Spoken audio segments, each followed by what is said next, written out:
और पूरे विश्व में मांस मटन का एक्सपोर्ट का बिजनेस करेंगे। और इस वर्ष भारत सरकार ने घोषित किया है, स्वयं भारत सरकार ने घोषित किया है कि पूरे विश्व में बीफ एक्सपोर्ट में हिंदुस्तान नंबर 1 है। किन चीजों के लिए गर्व किया जा रहा है? भाइयों बहनों, आपका कलेजा रो रहा है कि नहीं मुझे मालूम नहीं, मेरा कलेजा चिक चिक करके पुकार रहा है। भाइयों बहनों, आपका कलेजा रो रहा है कि नहीं मुझे मालूम नहीं, मेरा कलेजा चिक चिक करके पुकार रहा है। भाइयों बहनों, आपका कलेजा रो रहा है कि नहीं मुझे मालूम नहीं, मेरा कलेजा चिक चिक करके पुकार रहा है।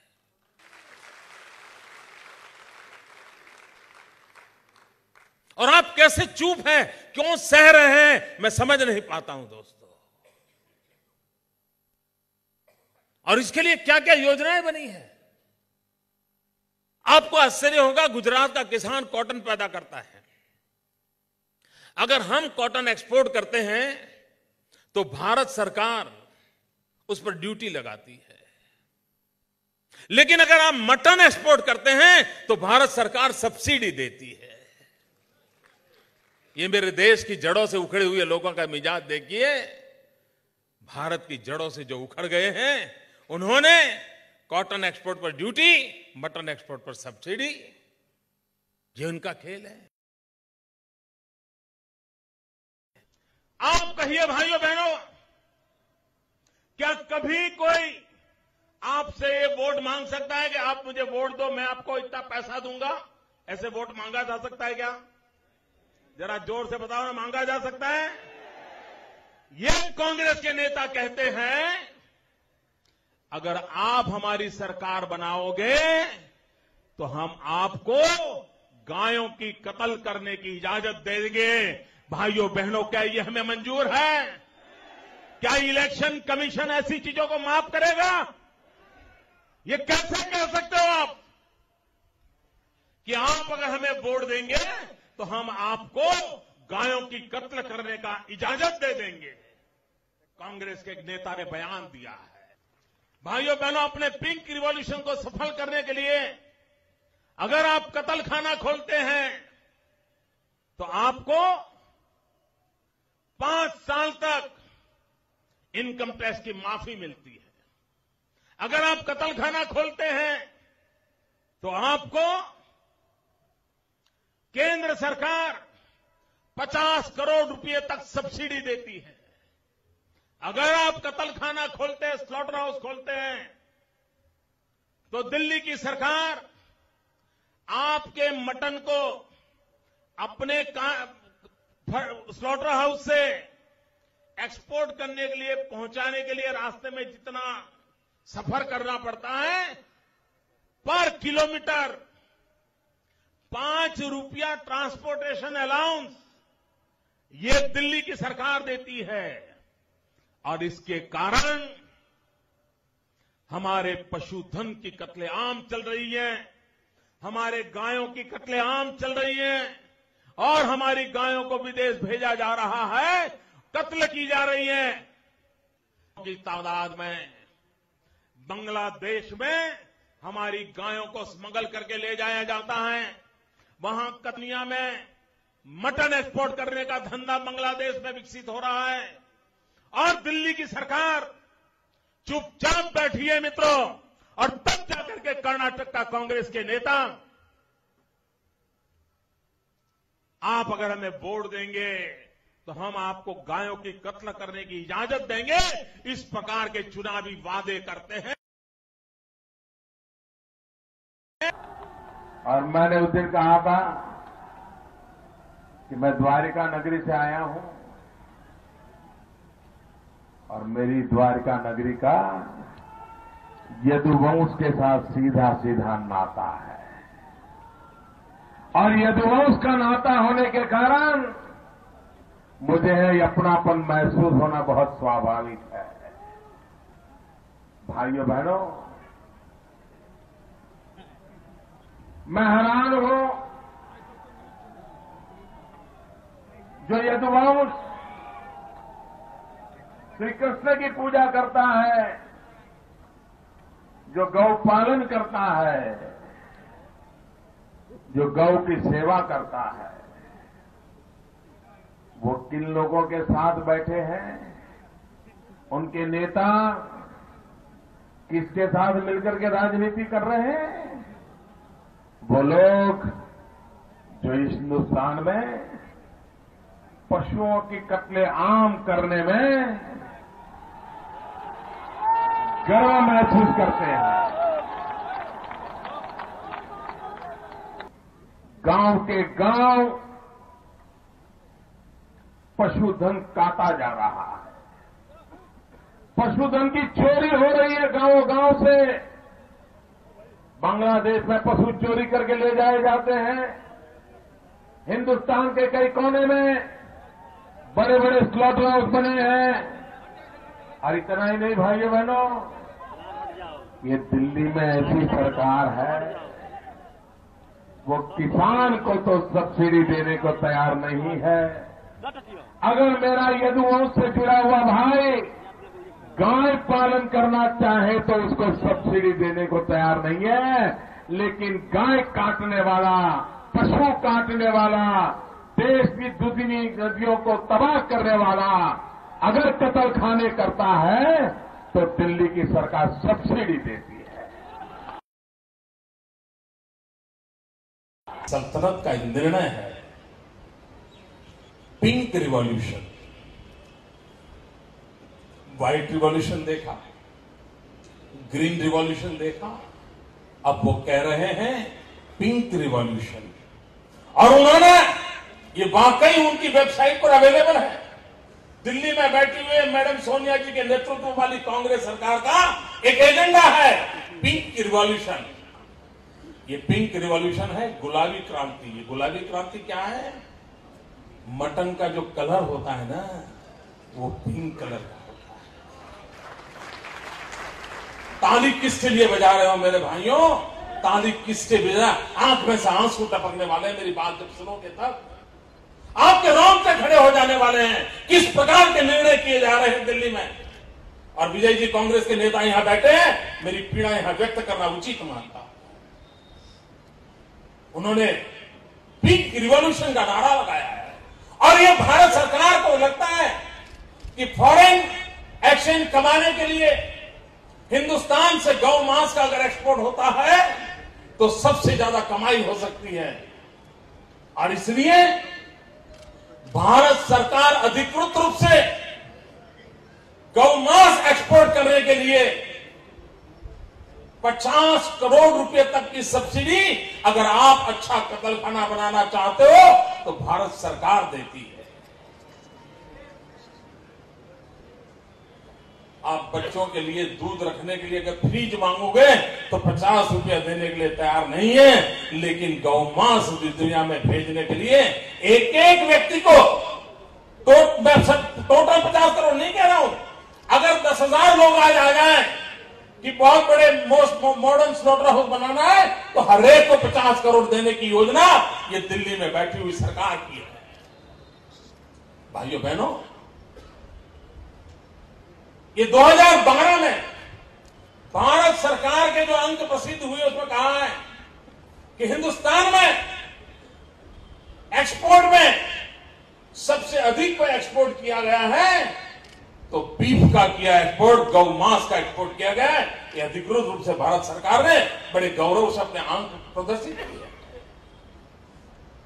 भाइयों बहनों, गुजरात में गाय के नाम पर घड़ियाली आंसू बहाने वालों को मैं पूछना चाहता हूं कि मेरी गाय मां का क्या गुनाह है, उस मुख पशु का क्या गुनाह है कि तुम सिर्फ पैसों तिजोरी के लिए और यहां पर अनाप शनाप खर्च करने के लिए उसको कत्ल करके दुनिया के बाजार में बेच रहे हो।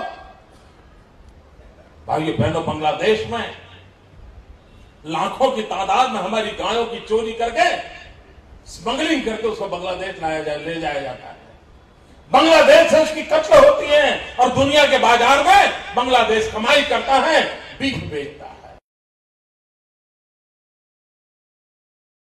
अब बात ऑपरेशन क्रांति की। जी हां, गुलाबी क्रांति, पिंक रेवोल्यूशन, मीट का एक्सपोर्ट को बढ़ावा देना, यह मुद्दा बनाया गया था बीजेपी की तरफ से लोकसभा चुनाव में। प्रधानमंत्री मोदी, जो तब प्रधानमंत्री के उम्मीदवार थे, यह मुद्दा उठाया था। अब उनकी 6 महीने की सरकार हुई है। क्या है आंकड़े, क्या हुआ उस एक्सपोर्ट का जिस पर रोक लगाने की बात कही जा रही थी? ये रिपोर्ट देखेंगे हम खास एबीपी न्यूज संवाददाता प्रफुल्ल श्रीवास्तव की, और हम बात करेंगे, हमारे साथ बीजेपी नेता संबित पात्रा जुड़ रहे हैं और संजय झा साहब कांग्रेस से जुड़ रहे हैं। लेकिन पहले ये रिपोर्ट देखते हैं, क्या हुआ उस क्रांति का जिस पर हमला बोला था, जिसको लेकर हमला बोला था यूपीए पर प्रधानमंत्री नरेंद्र मोदी ने। यह है देश के वाणिज्य मंत्रालय की वेबसाइट। आंकड़ों के मुताबिक मीट निर्यात में पिछले साल के अप्रैल-अक्टूबर के मुकाबले इस साल अप्रैल-अक्टूबर के दौरान 15.58% की बढ़ोतरी हुई है। 2013 के अप्रैल-अक्टूबर के बीच करीब 13,917 करोड़ रुपए का मीट निर्यात हुआ था, जबकि इस साल इसी अवधि के दौरान करीब 16,085 करोड़ रुपए का मीट निर्यात हुआ, यानी 2,000 करोड़ रुपए से भी ज्यादा की बढ़ोतरी। इतना ही नहीं, सबसे ज्यादा निर्यात किए जाने वाले 20 उत्पादों की सूची में मीट निर्यात 16वें नंबर पर पहुंच गया। यानी मीट कारोबार जिस तरह यूपीए सरकार के समय चल रहा था, वैसे ही मोदी सरकार के समय चल रहा है। लोकसभा चुनाव के दौरान नरेंद्र मोदी ने यूपीए सरकार पर आरोप लगाया था कि वो गुलाबी क्रांति यानी पिंक रेवोल्यूशन को बढ़ावा दे रही है। अब मोदी सरकार को केंद्र में आए हुए 6 महीने से ज्यादा का वक्त बीत चला है और वाणिज्य मंत्रालय की वेबसाइट पर दिए गए आंकड़ों के मुताबिक मीट निर्यात में करीबन 15% की वृद्धि हुई है पिछले साल के मुकाबले। तो ऐसे में अब सवाल उठता है कि क्या मोदी उस वक्त सच बोल रहे थे? क्या वाकई में कोई गुलाबी क्रांति हो रही थी? भाजपा सरकार आने से निर्यात में कोई कमी नहीं आई है और न ही कोई हमारे ऊपर मीट इंडस्ट्री के ऊपर कोई खास अंकुश है, जो क्योंकि ये एक हमारी कॉन्स्टिट्यूशनल राइट है कि हम ये बिजनेस करें। इस तरह मोदी सरकार की वाणिज्य मंत्री संसद में मौजूदा मीट निर्यात नीति को किसानों के हित में बता रही हैं।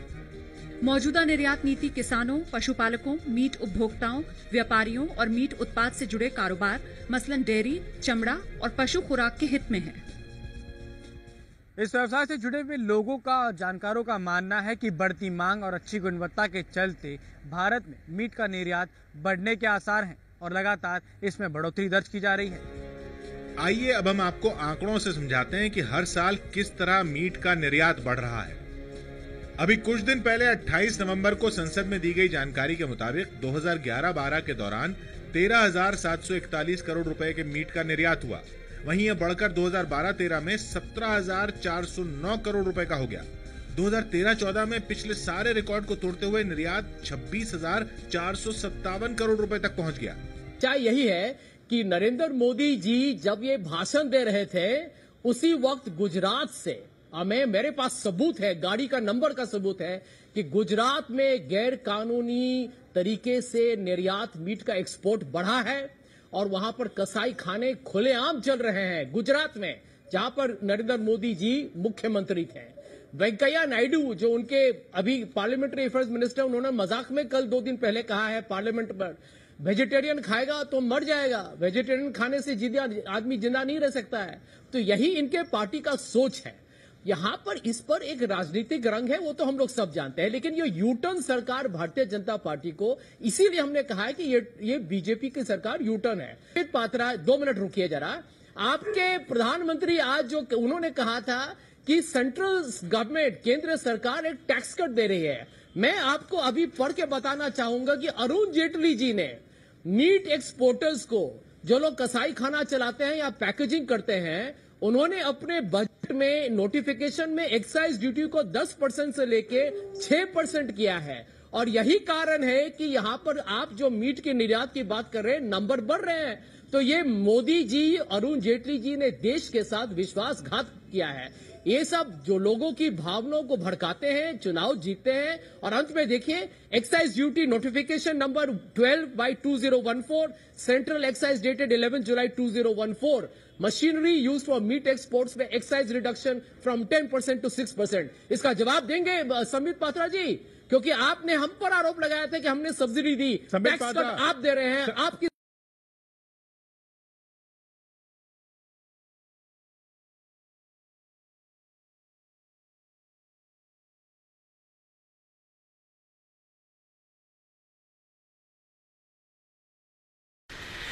और इस तरह से बदस्तूर गाय कटती रही और हत्या होते होते करोड़ों की संख्या में पहुंच गई। जब अंग्रेज गए 15 अगस्त 1947 को, तो भारत के महात्मा गांधी जैसे कुछ क्रांतिवीर जो जीवित थे, उन्होंने ये प्रश्न उठाया कि हाँ, और कहा कि अब अंग्रेज गए हैं, जल्दी से गोहत्या बंद होनी चाहिए। तो वो गोहत्या बंद होने के लिए भारत की संसद में प्रस्ताव आया, और उस प्रस्ताव को लाने वाले एक बहुत अच्छे सांसद थे, उनका नाम था महावीर त्यागी। वो कई बार संसद सभ्य बने थे, माने खासदार बने थे। सोनीपत नाम का एक क्षेत्र है हरियाणा में, वहां से वो जीत कर आते थे, और किसी राजकीय पक्ष के टिकट पर नहीं, अकेले जीत कर आते थे। महावीर त्यागी जी ने सबसे पहले याद दिलाया कि देखो, अंग्रेज अब चले गए, हमारी सरकार आ गई, अब गो हत्या बंद करने के लिए कानून बनाओ। तो संसद में प्रस्ताव आया, उस पर बहस हुई। मुस्लिम खासदारों ने भी समर्थन किया कि हां, गोरक्षा होनी चाहिए। विधेयक आने का समय आया। विधेयक के समय पर आप जानते हैं संसद का नियम यह है कि बहस जब पूरी हो जाती है तो वोट लिया जाता है, कौन किसके समर्थन में है। तो इस पर वोट का समय आया। वोट के समय में एक दिन पहले यह तय हो गया था कि भारत की संसद के मैक्सिमम एमपीज, सबसे ज्यादा खासदार गोरक्षा के समर्थन में हैं, और मुश्किल से कुछ एमपीज जिनकी संख्या 10 भी नहीं थी, वो गोरक्षा के विरोध में हैं। तो 10 एक तरफ हैं, बाकी एक तरफ हैं, तो इसका माने प्रस्ताव पारित होना है। अगले दिन जिस दिन ये वोट के लिए आया, तो पंडित नेहरू ने कहा कि मुझे कुछ कहना वोट से पहले। क्या कहना है जी? पूरे संसद की निगाहें नेहरू जी की तरफ। नेहरू जी ने कहा कि अगर गोरक्षा का प्रस्ताव पारित हुआ तो मैं इस्तीफा दे दूंगा। यह बात मुझे इसलिए कहनी पड़ी कि मेरे दोस्त संदीप ने नेहरू जी का कोट किया है। कई बार हमें धोखा हो जाता है, चेहरा कुछ होता है, असलियत कुछ होती है। हमारे देश में अभी थोड़े दिन पहले से एक बहुत बड़ा मामला आया है सामने, बहुत गंभीर मामला है। वो अगर राजनीतिक लोग उसको थोड़ा बाजू में रख दें तो भी देश के लिए बहुत गंभीर मामला है। गंभीर मामला यह है कि रूस की खुफिया एजेंसी केजीबी के एक बहुत बड़े ऑफिसर ने एक दस्तावेज आधारित किताब लिखी है, जिसमें उसने नाम लेके कोट किया है कि भारत के कौन कौन प्रधानमंत्री, कौन कौन मंत्री रूस से पैसा लेते रहे और रूस के समर्थन में इस देश में कानून बनाते रहे। उस किताब में मित्रोखिन नाम का वो ऑफिसर है, उसने लिखा है कि भारत में प्रधानमंत्रियों का मुखौटा कुछ होता है, कार्य कुछ होता है। ये बात आपको समझ में आए इसलिए मैंने सुना है कि नेहरू जी आजादी के पहले भाषण दे रहे हैं कि कत्ल खानों के सामने से गुजरता हूं तो मुझे घिन आती है, 1 मिनट में खड़ा नहीं रह सकता, चील कौए मंडराते हैं, मेरी आत्मा मुझे कचोटती है। प्रधानमंत्री बनने के बाद जब गोरक्षा का प्रस्ताव आता है तो वही नेहरू जी कहते हैं कि प्रस्ताव पारित हुआ तो मैं इस्तीफा दे दूंगा। क्यों? कारण क्या है? इस पे खोज होनी चाहिए कि आजादी के पहले एक कहा और आजादी मिलते प्रधानमंत्री बनते इस्तीफा देने लगे। अब उस जमाने में होता क्या था, नेहरू जी की धमकी के इस्तीफा दे दूंगा तो पूरी पार्लियामेंट हिल गई, महावीर त्यागी को छोड़कर, क्योंकि उनके ऊपर इसका कोई असर नहीं था, क्योंकि वो कांग्रेस के टिकट पर कभी चुन के नहीं आते थे। तो जो कांग्रेस के टिकट पर चुन के आने वाले खासदार थे, उनके लिए प्रश्न खड़ा हो गया, अब क्या होगा? नेहरू जी इस्तीफा दे देंगे, सरकार चली जाएगी, पता नहीं दोबारा जीत के आएंगे कि नहीं आएंगे, मंत्रिमंडल में स्थान मिलेगा कि नहीं मिलेगा। ये होता है ना, आज भी होती है ना तकलीफ। अभी थोड़े दिन पहले एनडीए सरकार चलती थी, श्री अटल बिहारी वाजपेयी ने कहा इस्तीफा दे दूंगा। देखा आपने कैसे तमाशा हुआ। एक दिन ऐसा हुआ, श्रीमती सोनिया गांधी ने कहा मैं प्रधानमंत्री नहीं बनूंगी। आपने देखा कैसा तमाशा हुआ दिल्ली में। ऐसे ऐसे खासदार, बंदूक तमंचा, मैं अभी आत्महत्या कर लूंगा क्योंकि सोनिया गांधी हमारी वो प्रधानमंत्री नहीं बन रही है। थोड़े दिन के बाद क्या हुआ, वो वहां चले गए, वो वहां चले गए। किसी ने आत्महत्या किया क्या? सोनिया गांधी प्रधानमंत्री नहीं बनी फिर भी किसी ने आत्महत्या किया क्या? राजनीति में चेहरे कुछ होते हैं, मुखौटे कुछ होते हैं। इतने सारे उदाहरण मैं आपको दे रहा हूं एक ही बात समझाने के लिए, मुखौटे कुछ होते हैं, चेहरे कुछ होते हैं। बिल्कुल जरूरी नहीं है कि कोई बात जो कह दी है उन्होंने पब्लिकली उस पर वो टिकेंगे, क्योंकि हिंदुस्तान की राजनीति का यही सबसे बड़ा दुर्गुण है। एक दिन बोलना, अरे मुझे तो गलत कोट किया है अखबार वालों ने, अखबार वाले सुना देंगे देखो तुमने बोला है, हां बोला है तो तुमने गलत अर्थ निकाल लिया इसका। अब कितने अर्थ होते हैं किसी शब्द के, ये पॉलिटिशियन से आप पूछिए। ये जो बीमारी है ना भारत में, नेहरू जी के समय से है, आज की नहीं है। मैं आपको यह समझाना चाहता हूं। और चूंकि यह बीमारी उस जमाने से है, इसलिए गोरक्षा का कानून आज तक बना नहीं इस देश में।